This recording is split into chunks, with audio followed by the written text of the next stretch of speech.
Hello everyone, I'm Bo from Brutal Commentary, and today I'm going to be breaking down our next matchup for UFC Noche.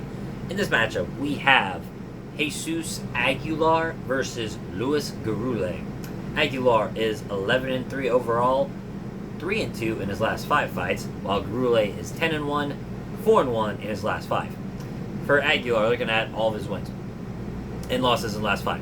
He lost his debut to Tetsuo Taira, but absolutely no shame in that. Tetsuo Taira was a monster.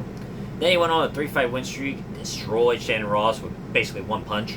Won a closest split decision over Marquez Mesiquera. I apologize if I butchered that name. And then his most recent win was a submission win over Stuart Nickel. Now, his last fight, which was this February, he lost a decision to Rafael Esteban, where, in kind of a typical Esteban fashion, he dominates the first 2 rounds with superior grappling, but then loses the third after gassing out badly. And that fight was like I thought. Aguilar had so many opportunities, but just low fight IQ moments. Meanwhile, Gurule, coming off his the first losses of his career, which was also his UFC debut to Ode Osborne, where he simply got lazy with his leg kicks, threw one with no setup, and Ode Osborne, being one of the most athletic and fast fighters in the flyweight division, just caught him with the perfect punch. But before that, won a split decision in his Dana White Contender Series debut to Nick Poliano, I believe is how you pronounce it. Overall, Gurule is pretty well-rounded. He actually does have some really good striking to his repertoire, and oftentimes he's pretty good at mixing in his striking and wrestling effectively. Like I said, though, in his loss, he just got overconfident, I think. Just, like I said, threw a kick, no setup, and Osborne caught him. That's all that really happened.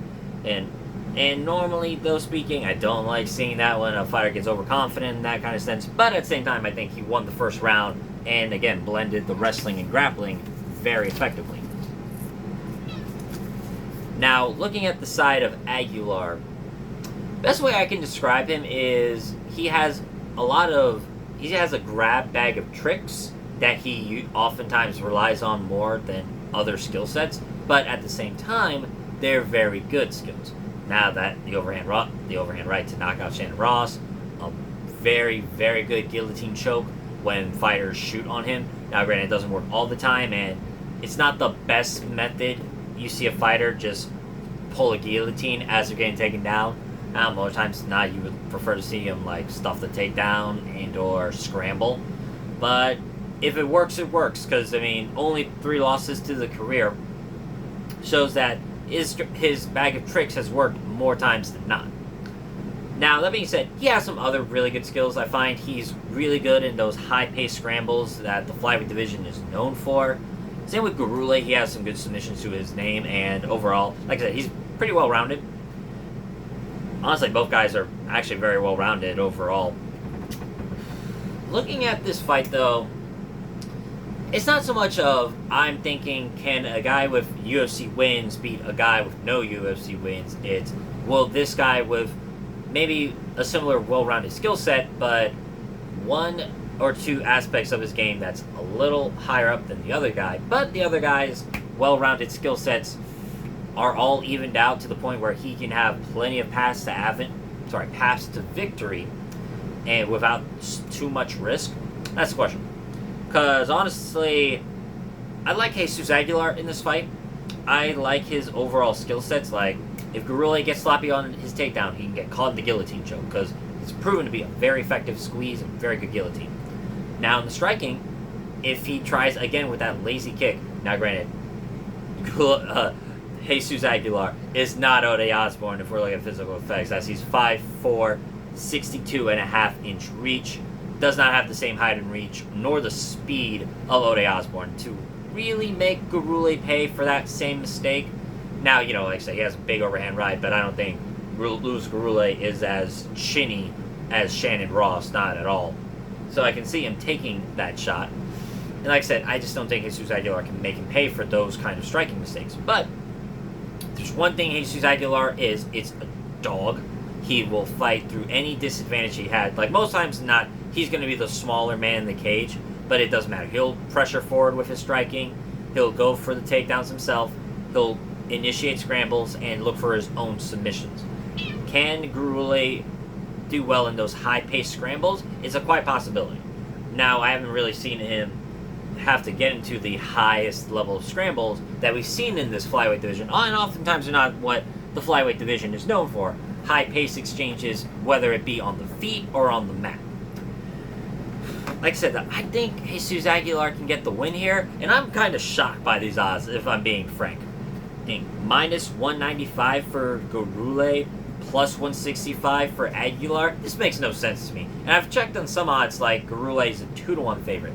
I don't understand it. And, you know, like I said, it's not because he lost. Like I said, he got caught, and on any given day, Ode Osbourne can catch anybody. I mean, you look what he did. He gave Steve Erceg a run for his money. That's not my issue. It's like, he hasn't got a win in the UFC. That's one.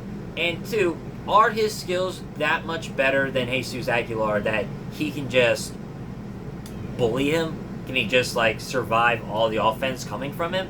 I don't think so. I like Jesus Aguilar in this fight. And I think he's going to win this, in all honesty. And now, if it's a decision, I'm not sure. I would lean more so he can maybe catch that guillotine on Louis Gurule if he shoots for a lazy takedown. On the feet, it's pretty even, while Gurule does beat him in height and reach of being 5'5", with a 64-inch reach. But again, Jesus Aguilar's always fought bigger and taller opponents. He's always going to be the smaller man in the cage. But he's used his physical tools very well in close range. So I just see him being able to close the gap, make Gurule pay for any mistakes on the ground. I see him being able to close the distance and overall just find a way to win here. I think he can get a finish here. Like, I don't know, like I said, I lean towards more of a submission than I do a knockout, but it's not out of the realm of possibilities, and he's got good power, he's shown it. So yeah, I'm picking Jesus Aguilar to get this done. I think he's a good underdog to bet on. Now, you know, if he loses at the end of the day, it's egg on my face and I look like an idiot, but that's just the risk I have to make when you're betting anybody, whether it be a big favorite, whether it be a big underdog, whether it's, you know, pick 'em, doesn't matter. That's the risk you're going to make. Or is there going to be egg in your face? I'm going to see if there will be on mine. But I think Jesus Aguilar is a good underdog, and I'm picking him to win this. I just think he's a little better than Louis Gurule. And Louis Gurule hasn't really shown, you know, to be able to get a win at the UFC level. Well, and while I've been saying, you know, one loss and one UFC debut does not define the career, I just think I trust the guy who has at least shown the skills to get UFC wins so far. If Gurule wins, then, you know, definitely a reevaluation on him. But for now, I lean towards a bit more proven Aguilar. All right. But with that being said, that's been my prediction for this matchup. If you like the video, comment and subscribe. I'd like to hear your thoughts and see if you are in agreement or disagreement how you think of Aguilar as the underdog. Next up, we have probably one of our most important matchups on the card, Tatiana Suarez versus Amanda Lemos. But until then, I've been Bo from Brutal Commentary. I thank you all for listening. Take care.